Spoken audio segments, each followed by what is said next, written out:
No!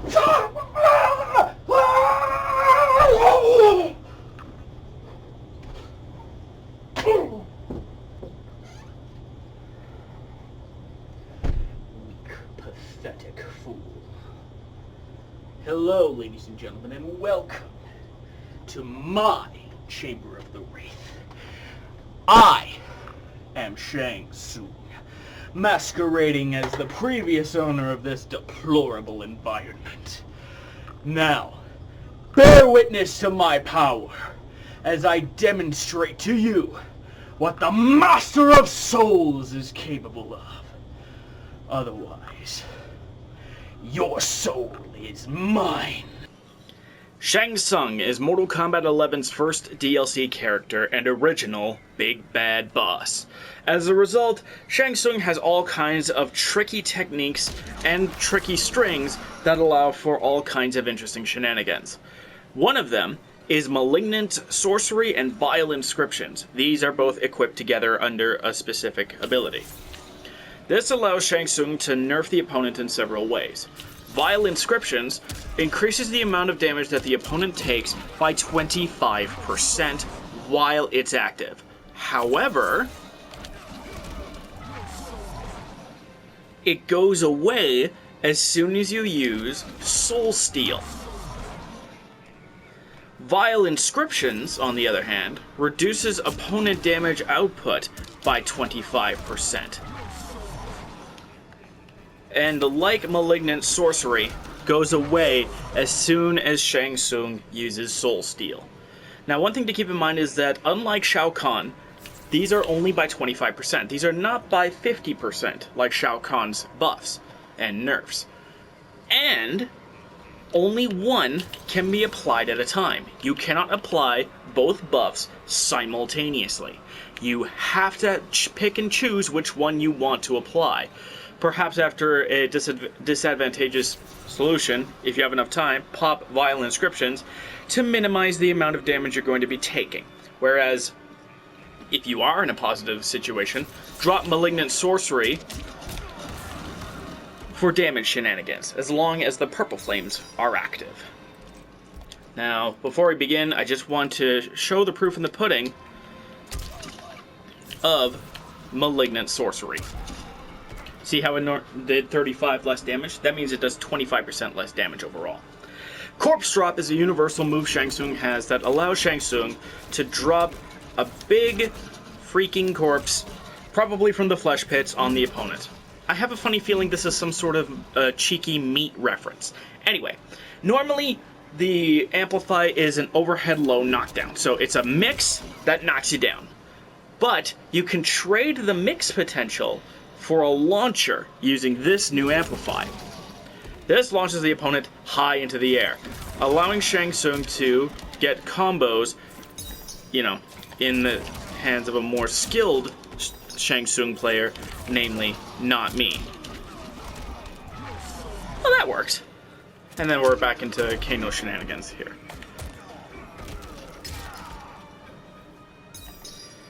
And finally, we have Inferno Barrier.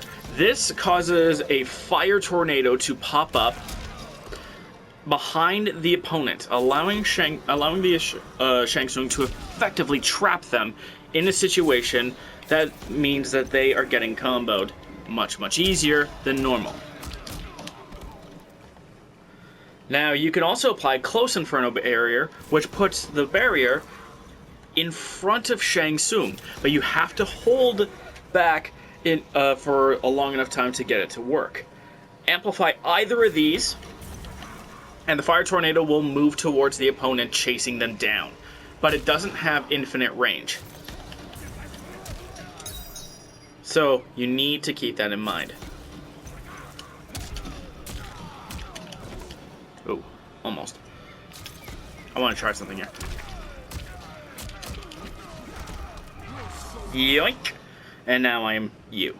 Fantastic! Time to move on to the next round. The variation thing. One of Shang Tsung's most controversial and, in my opinion, most impressive abilities in Mortal Kombat 11 is his ability to turn into any of the non-playable ninjas that are known through Mortal Kombat's history. Kind of like Chameleon, with a C, not the one with the K. She's only showed up in Nintendo releases. Anyway, one of these abilities is Rain's super kick. He turns into Rain and kicks the opponent, sending them into a side switch situation. Now, Shang Tsung cannot move until he's basically started to morph back from super kick. So this just acts as an ender usually. He can cancel it for 1 defensive bar. Of course, he could delay it. And it does have a crushing blow. I'll tell you how to do that one in his crushing catalog. The important part is the amplify. Amplify this move in order to shave off enough recovery frames to actually do something about it. You see what I mean? Now, I am actually curious about something since I did just do this.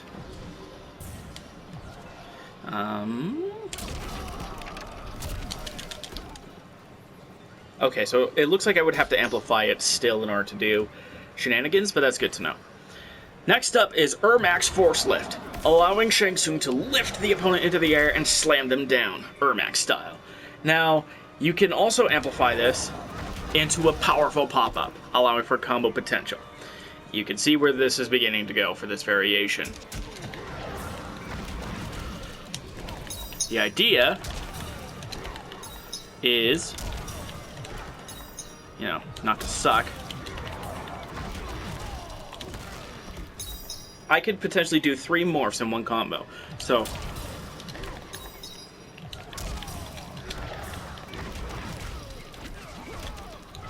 yoink!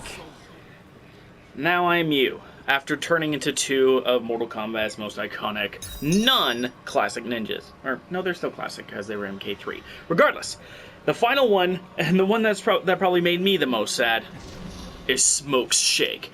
This allows Shang Tsung to parry projectiles. What happens if he parries a projectile? Glad you asked.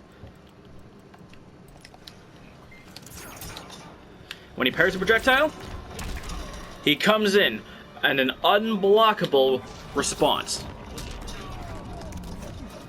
Oh, no, some crushing blows if it does that. Good to know.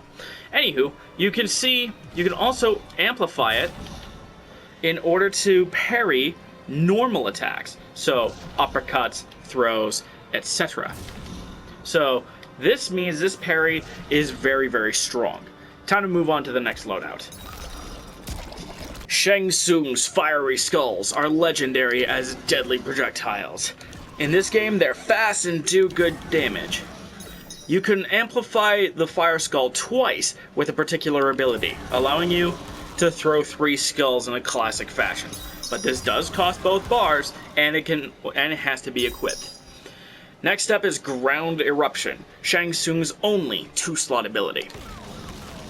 This allows Shang Tsung to do what you would expect, sort of Hellspark situations, except you have a normal version, which begins right in front of Shang, and far Ground Eruption. And you can amplify it as well.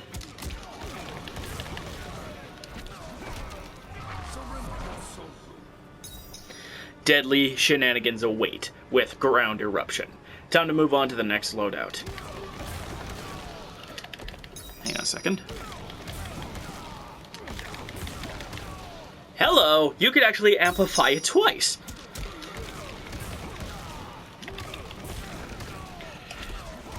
I hate it when you make a discovery after you say you're supposed to leave. Now we actually have to change variations. Let's go. Shang Tsung has one of the trickiest abilities in Mortal Kombat 11. He has a teleport unlike any other. It's called Soul Swap. It does damage to the opponent and swaps the position of where the opponent is. So, you could potentially... Hang on. Okay, so you can't really do it into a thing. Hang on.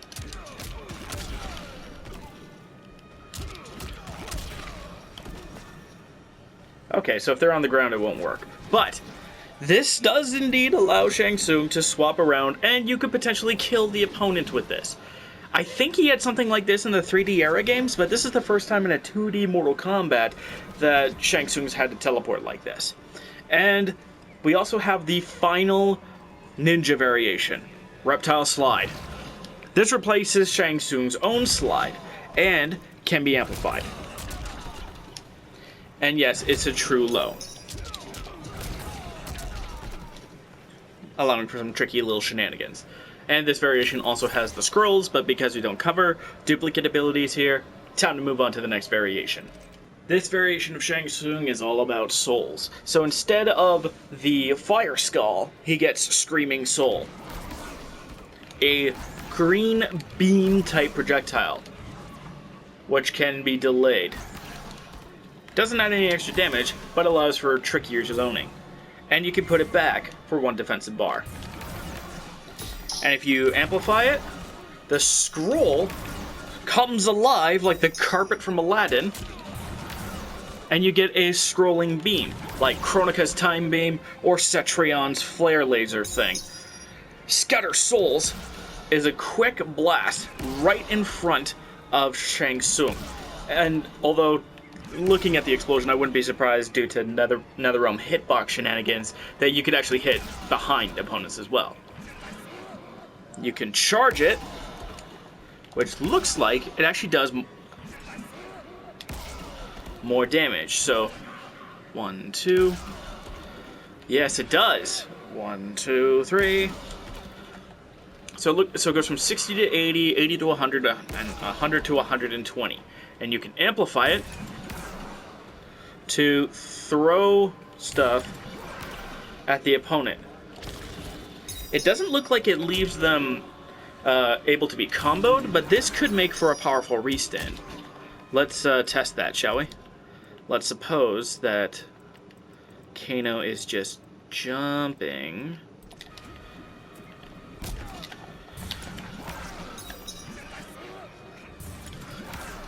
Hang on.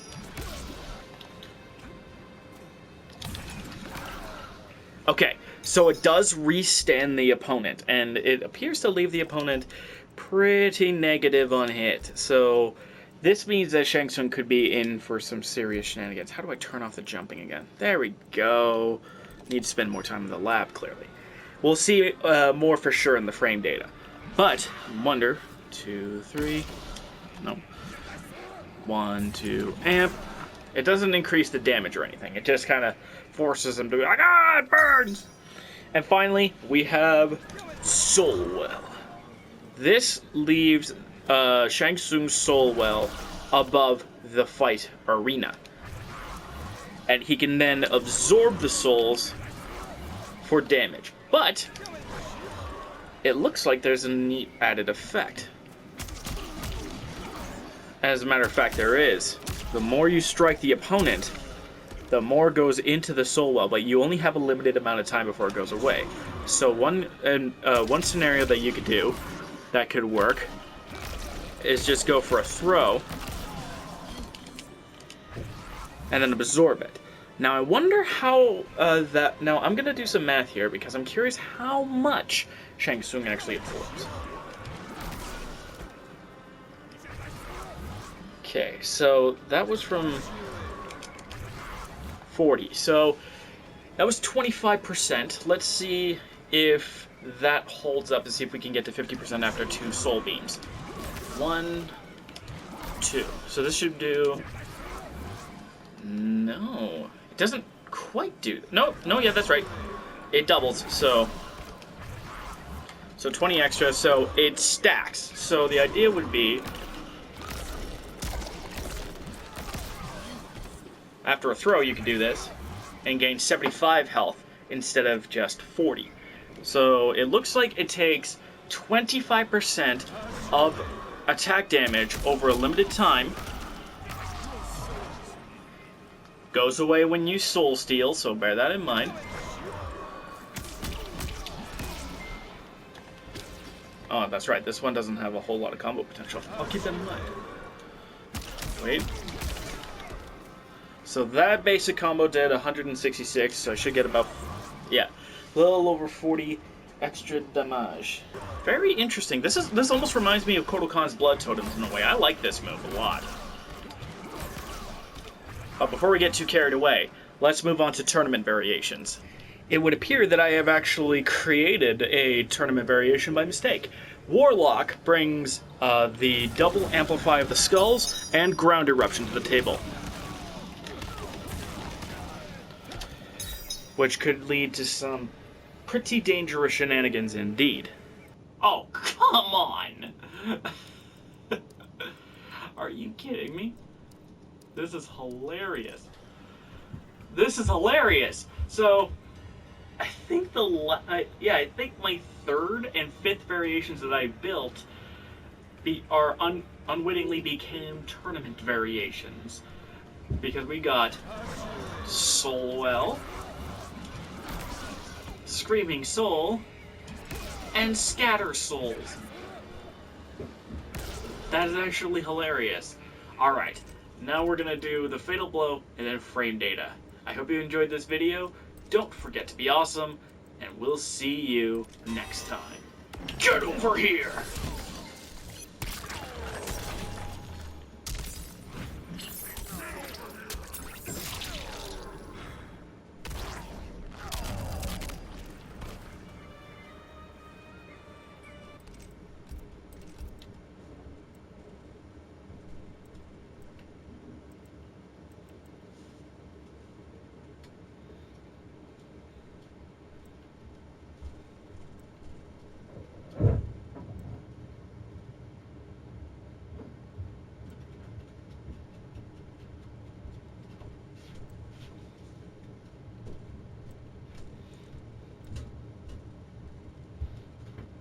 Wow, plus 66 on hit, over a second to move in, and only minus 6 on block?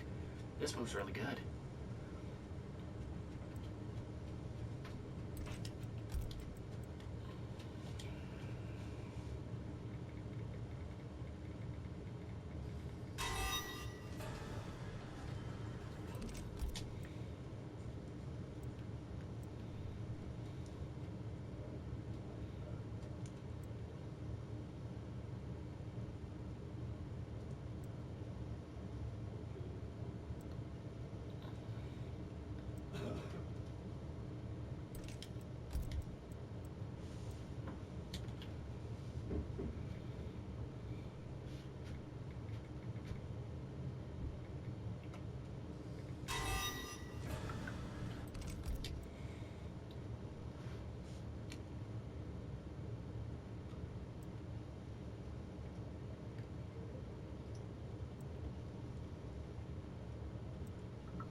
Serpentine has slide. We're going to have to go back to that one.